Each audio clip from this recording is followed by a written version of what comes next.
What proof is there that Jesus was God? Well, for one thing, it's exactly what God said would happen. When did he say that? You've read what some of the prophets said? Yeah, some of the Nostradamus stuff, but that never... The real prophets, Nikki? Sorry. You know, a guy I dated when I was a freshman actually got me to join a Bible study, and I remember one lesson they were talking about the prophets predicting that a Messiah would come, but I don't remember them saying anything about him being God. That's because you were obviously more interested in Tommy than the Bible study. And how would you know that? Because I was there. All right. The prophets predicted that a Messiah would be born of a virgin in Bethlehem, yada, yada, yada. Oh, and they also described the crucifixion. So there. Well, don't you think that was a pretty good tip-off? Predicting my birthplace 700 years before it happened? One man writing about crucifixion hundreds of years before the Romans even invented it? But still, all that does not mean that Jesus was God. Did you see that special that Peter Jennings did about the historical Jesus? I know which one you're talking about. Well, it said that he never claimed to be the Messiah, much less God himself. It said that he struggled with his identity and he was killed for political reasons. Mr. Jennings wasn't overly concerned with accuracy. In truth, I forgave sins, I accepted worship, I healed the sick, I raised the dead, and I demonstrated my power over nature. I said that I existed before Abraham and that I was one with the Father and the giver of eternal life. Now, who does that sound like to you?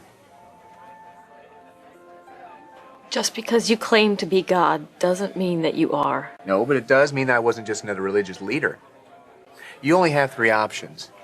Either I was telling the truth, I was lying, or I was insane. Good religious leaders don't claim to be God. People distort the truth mainly because they reject this proof they were given. And what proof is that? That I rose from the dead.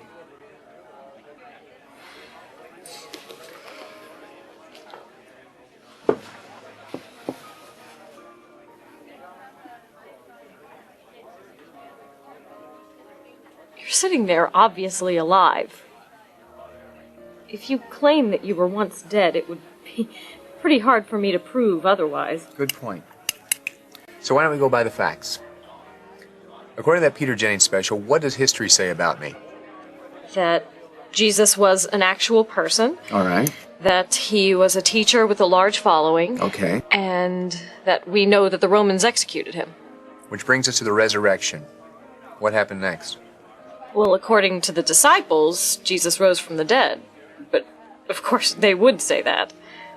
Why? Is that what they were expecting to happen? I'm not sure. The answer's no. They weren't.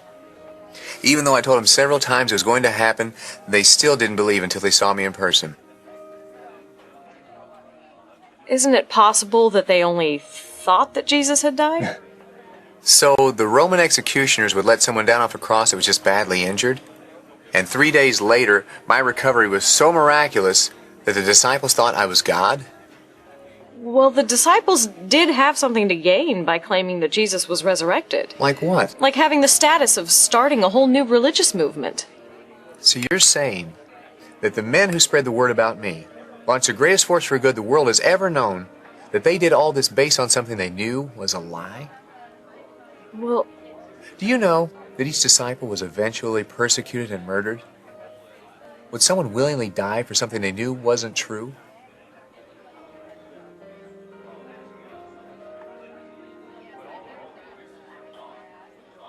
Well, what about things like the Crusades and Salem witch trials and